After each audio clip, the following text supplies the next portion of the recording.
These guys survived the David Kahn era of Timberwolves basketball and live to tell about it. It's Flagrant Howls. He is the sports dad, Judd Zulgad.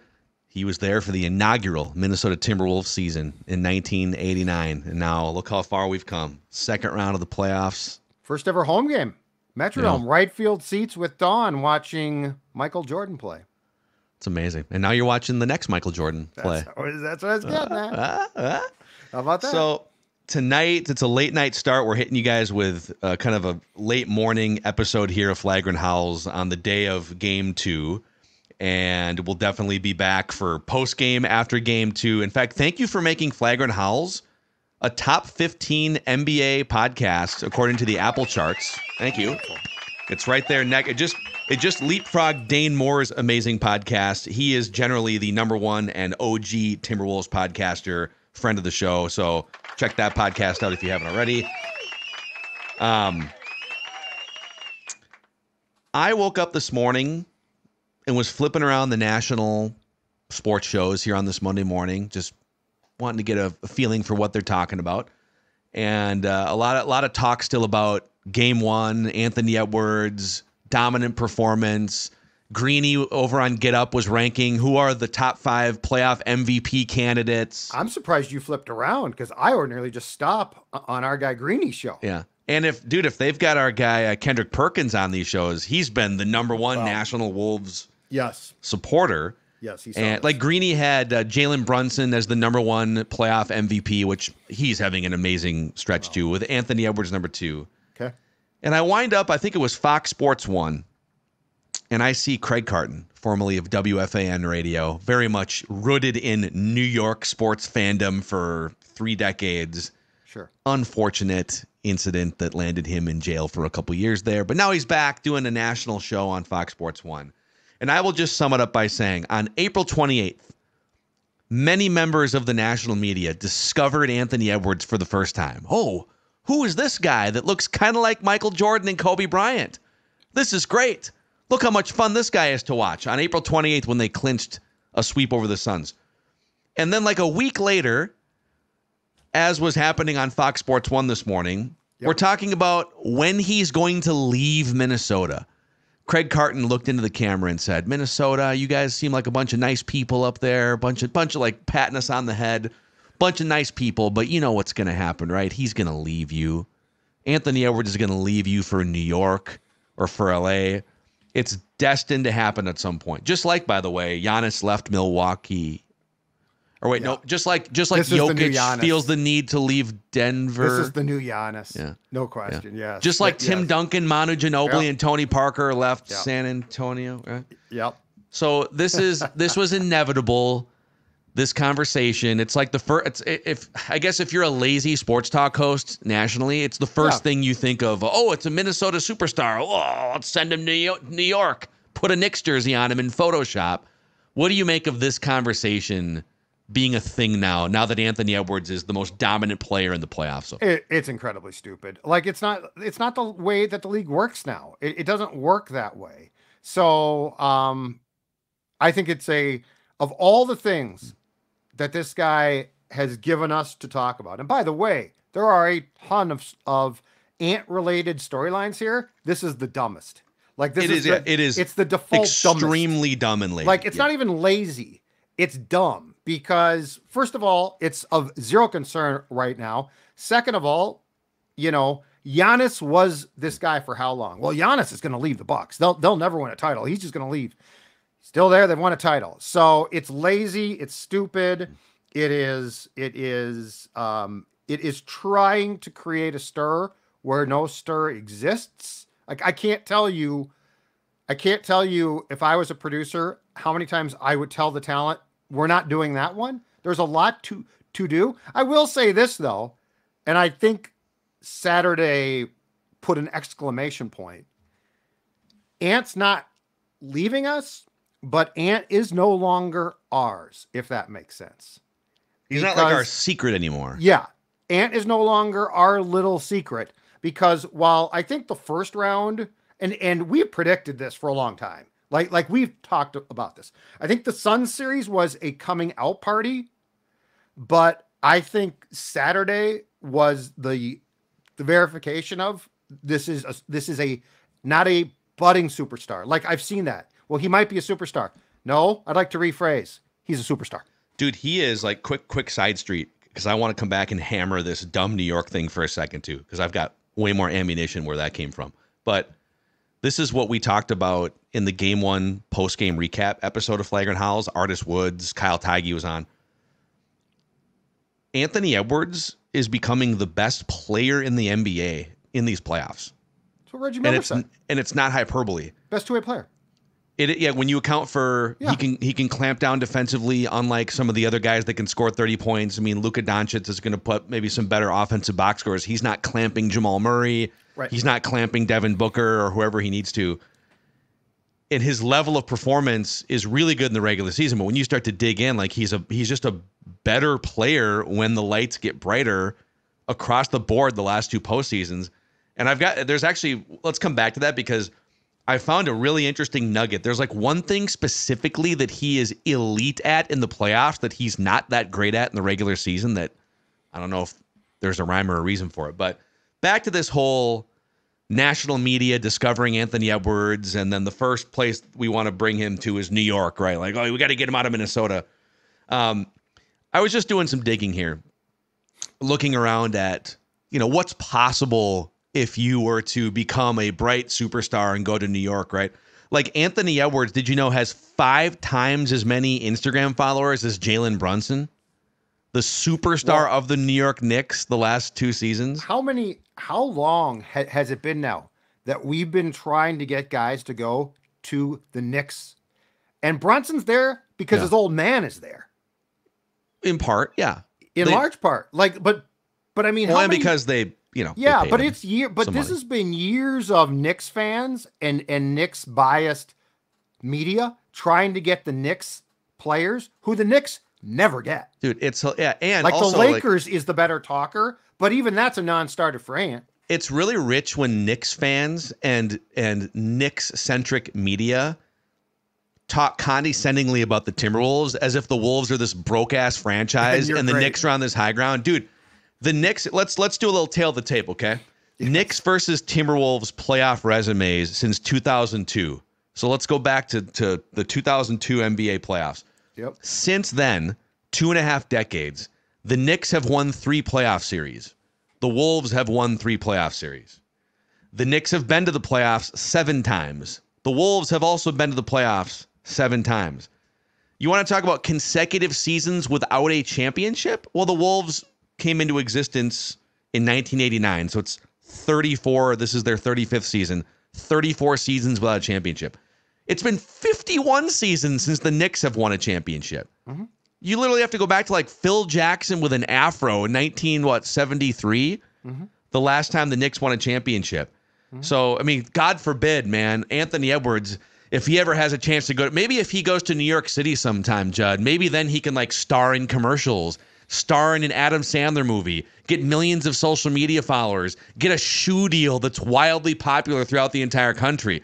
Hopefully someday he can make his way to New York and play for such a rich, successful franchise like the Knicks so that he can bask in the fruits of being a superstar NBA player. Yeah, that is such a lazy and bad take. And yeah, the Knicks are, again, the Knicks people have been trying to get stars there forever. And guess who doesn't go there for the most part? Star players. The Brooklyn Nets have built the rosters. Now, it has not worked necessarily, but the Brooklyn Nets have built more rosters that the Knicks thought that they could build than the Knicks have built. Yeah. So, dude, I would say that last point on this, the Knicks and New York need Anthony Edwards 10 times more than Anthony Edwards needs New York or the Knicks. Yeah. He's fine. In fact, if you get, and don't even get me started on the LA conversation. If you're Anthony Edwards, would you rather be the 20th superstar in Lakers history to deliver a championship? Or would you rather deliver the first and only championship to a city that's been desperate for it, and like actually make something out of a franchise? Like Michael Jordan, the Bulls were nothing for decades. Oh, God. Michael Jordan, and by the way, they've been nothing since. Michael Jordan made the Bulls relevant for 15 years. Anthony Edwards is about to make the Timberwolves relevant, I'd rather do that. If I'm already getting the movies, I'm already making the super max money, I'm already got the shoe deal, like I've already got millions of Instagram followers. I'd rather do it for a franchise that's starving for it than do it for a franchise that has an overinflated sense of itself like the Knicks, or a franchise like the Lakers that's already had decades of Magic, Kobe, Shaq, LeBron, Jerry West. Loves the challenge here. Like that's part of how he and to go back to Jordan, those guys were wired like that. They loved the challenge. And the one thing that I think is very, very interesting to watch with Ant and LeBron didn't have this is, have you noticed Ant doesn't really recruit? Like Tim Connelly's built this team with Ant here, but Ant has never had, I don't remember anything with him talking about, I want to get my buddy here. And then I want to does he have, like LeBron has buddies, right? But I mean, he has buddies. Does he have buddies? Well, Giannis doesn't. If he didn't, he does now though. Cause I mean, Jokic love him. Guys love him. But my point is, I think he loves the challenge. I think he genuinely loves the challenge of taking the team built around him. And this is why Conley is important, because Conley has done a great job. But I think he loves this challenge of trying to win here. He's the focal point, but he knows he's got a supporting cast here that's damn good. And when they play their role, like this team, I can't, this goes back to what we talked about a few months back. You watch the Wolves play again on Saturday. They're hell to play against. They are hell to play against. Jokic looked genuinely freaked out post game when he basically said, and then they asked him, how do you deal with this 3 7-footers? He's clone like, me. Clone me? I don't know. Clone me. Pretty much screwed. But I mean, he looked flustered, like he was looking. But I mean, that starts with Ant, and so yeah, I think this whole, I think we are now. I think Ant, if Ant is to become or is on the precipice of being the dominant face, I think we're done with super teams, and I think we're going back to, I'm going to prove to you that I can take my team and I can win because I want to destroy your team. Yeah. And Ant has a more fun-loving, friendly personality when he shows it 75% of the time, but the other 25 is like cyborg NBA killer. Yeah. The one thing I kind of loved about Jordan and Kobe, it's not that they didn't have some friends, but they weren't looking to make friends and go on vacations and take red wine baths together like LeBron on Instagram and stuff. Ant's got no GM to him. Like LeBron, a lot of GM. Decisions on coaches, right? Decisions on roster construction. I don't sense that from Anthony. Yeah, I don't know that does he take like vacations with his peers? Is he like hanging out in Cabo with Halliburton and LaMelo Ball? I think he just then the other thing, he just shows up to the arena in his Wolves sweatpants and his slides, just like literally just ready to go and play basketball. He doesn't give a rip about wearing some peacock outfit for the cameras like a Russell Westbrook or someone. Right. He just eats, sleeps, breathes basketball. And it's been so much fun to watch. And it is like, to your point, we've kind of lost. He's not our little secret anymore here. Not ours anymore. And so you're going to, so you're going to get these people. It's great because you get more attention on a franchise and on a player, but you're also going to get these narratives that kind of drift off all over the place. But I want to give you, I was doing some digging on playoff Ant versus regular season Ant, because just on the surface, like his scoring average, if you look at the last 2 playoff runs, his scoring average is up 7 points a game, regular season versus playoffs. His rebounds are way up. His assists are way up. His steals are up. Shooting percentages way up. The advanced metrics, like his playoff win shares and his player efficiency rating compared to the regular season, are up and would be top 3 player in the NBA caliber if you took it for a full season. So what specifically is he better at in the postseason than the regular season? Pull-up jumpers. Oh yeah, Saturday was It's like where he's and where he's dribbling, or he does like he had the one where he does a couple crossovers and just pops a fadeaway. 5 years back, don't you dare take that shot.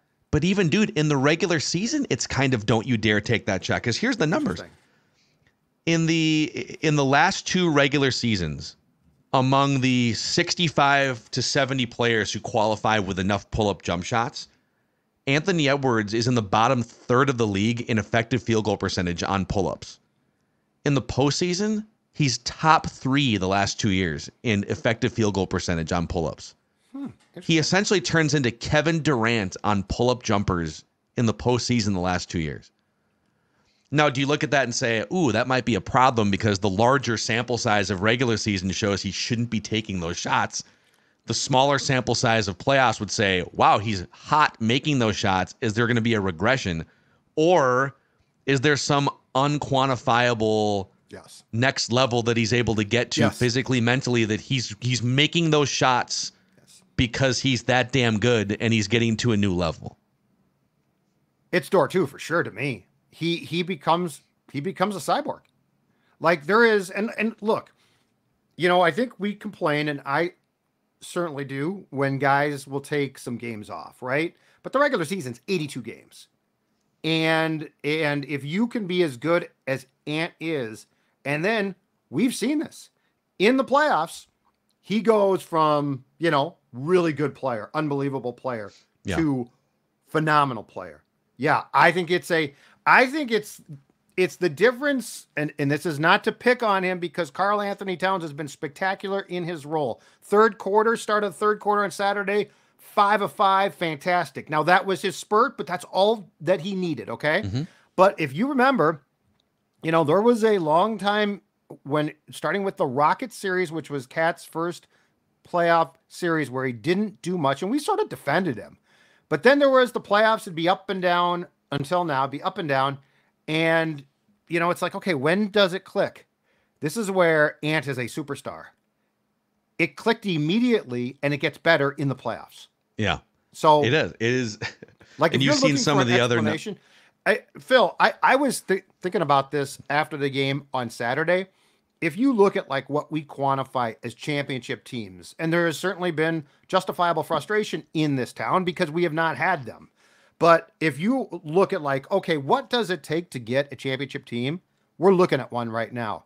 And this is why the Vikings and the Twins post Puckett, the Wild, can be frustrating because like we are seeing now the blueprint, which is supporting cast.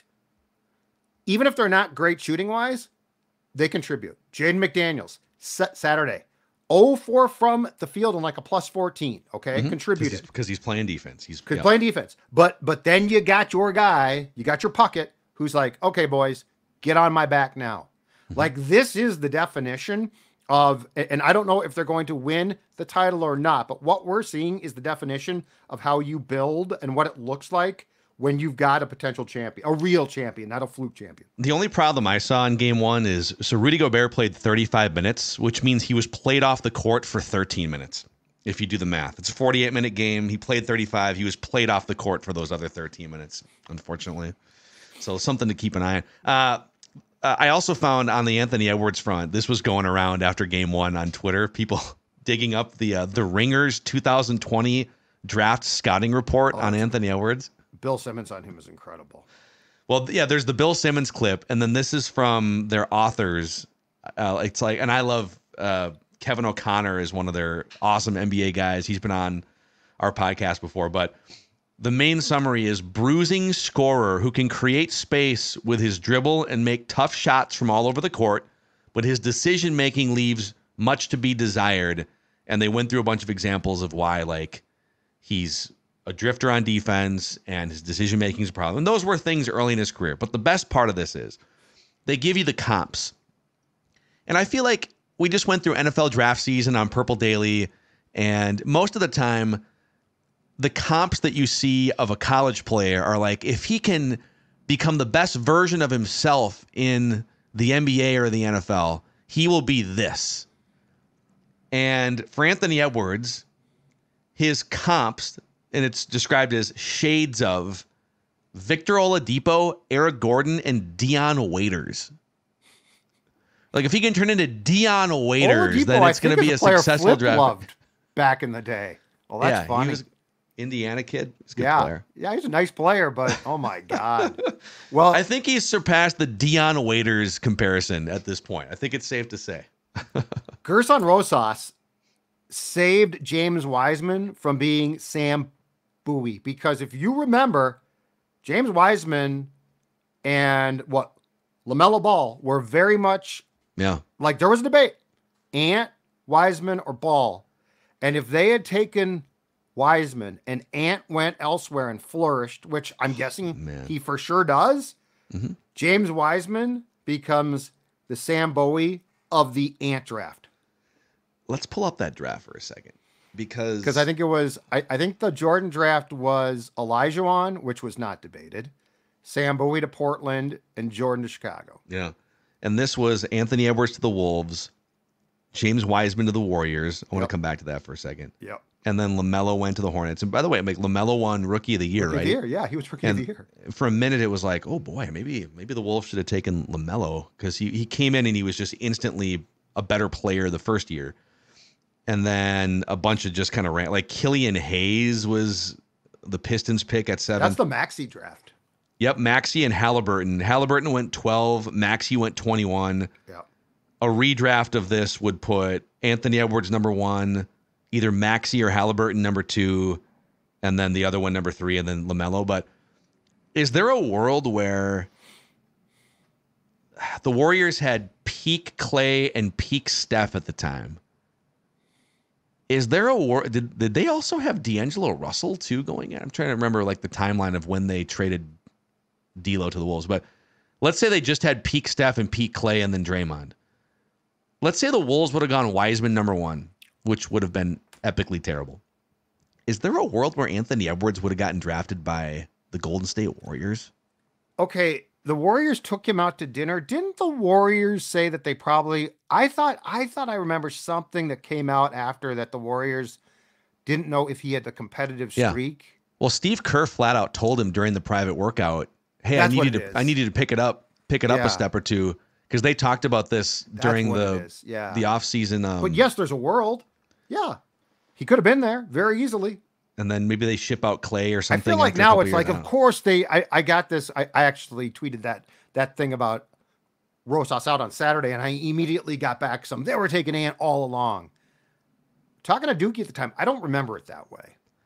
It was, I mean, it certainly wasn't like the LeBron draft or some of these other drafts where it's very obvious that the number 1 pick is going to be Wemby or LeBron. Right. And now he's, of course, emerging. Speaking of Wemby, that's another guy. I started making a list on Twitter here. Players from podunk markets that we need to save for their career's sake. Go to the How many star players can we fit on the Knicks and Lakers here? So Ant, Wemby, Giannis, and Damian Lillard are stuck out there in podunk Milwaukee. Let's save these guys. If you were to rank the like big name teams, the Knicks are near the bottom of that list. The Heat, not if you ask are them. higher. The Lakers are higher. Like the Knicks would not be. The Knicks aren't even probably top 3. I get it. Like Boston. It's Madison Square Garden. It's New York City. Like glitz and glam. But like, stop acting like you also don't have a. Well, it's Craig Carton, broke ass franchise, desperately trying to. But yes, there's a lot of things about the Wolves that when the season is done, we could talk about that are like potential concerns. Ant potentially leaving, to me, is not on that list unless they do everything wrong. Yep. Like the franchise does everything wrong. I think you're right. And, I've already seen a bunch of Milwaukee Bucks fans reach out in solidarity, because I was tweeting about this morning. Like, welcome to the club. This is what happens. We're still sitting here. By the way, KG stayed for 12 years and had to be like coaxed into taking a trade to Boston for the good of both franchises. Don't you feel like KG is this close to attending a game here? He keeps tweeting about he loves the Wolves. He loves it. I feel like he's like this close to saying screw it and being like courtside. He should go in solidarity. He should go with A-Rod. Can you imagine? Well, he'd have to sit, but he'd have to sit. Usually he sits in the, like Wally Zerbiak was sitting in the seats under the basket. That's usually where they put the former players. No, but I'm saying A-Rod should take him. I know, but then he'd have to stare across the way at Glenn the whole time. He should love that. I think He's the KG. reason why KG isn't doing it is because, but people should just tell him, listen, man, like pretty much everyone feels the same way you do about Glenn. So just come on in. Yeah, he's in a have position some of power fun right now. He and A-Rod and Lori side by side would be one of the most glorious moments I've ever seen. And you know KG, what happened? KG loves this team. That's the thing about it.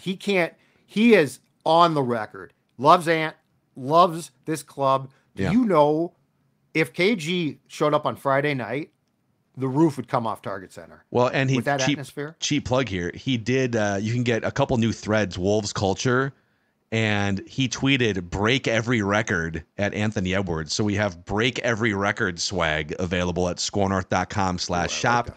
Scorenorth.com/shop. There's a QR code on your YouTube channel. KG 8:30 Friday night. Oh, swing on in. I'm telling you, late that place start. would go bonkers. Alcohol in play. The place is already going to be nuts. And Kevin Garnett stands up courtside. Just even stands up. Dude. No announcement. Greatness in the house and daps up Ant. Dude. We're literally talking about the roof of that building, like going to Target Field. It blows off so much. Do you see what the Wolves social media team has done the last couple games? I think it was after Game 4 Suns, and then for sure after Game 1. No, I don't they've in their little like photos that they put out on Instagram and Twitter. They've made sure to put at least one photo after each game of Glenn in the locker room. Oh, like, I did see embracing and Anthony Edwards. I did see that. Let's make it known that Glenn is still the owner and Glenn is on the scene. He's in the locker room. Just stop the theatrics until it's done. Just let people enjoy this. This is a great ride. Yeah, this is freaking awesome. So, all right, we're going to shut up so we can post this, and we'll see what happens in Game 2. The SKOR North YouTube channel is where we go live after games. So click the like button, the subscribe button on the SKOR North YouTube channel. And, on the audio side, on Apple and Spotify, give us a 5-star rating here on Flagrant Howls. Michael Grady is going to join tomorrow to recap whatever happens. Grady and Jim Pete now? Grady and Jim Pete, sometimes together, but just depending on schedule. Sometimes we'll just have them with me and Kyle, but they're in for the rest of the playoffs, dude. That's awesome. So let's let it ride here for Game 2 against the Nuggets. He's the sports dad. I'm Phil Mackey, and this is a Timberwolves lifestyle podcast.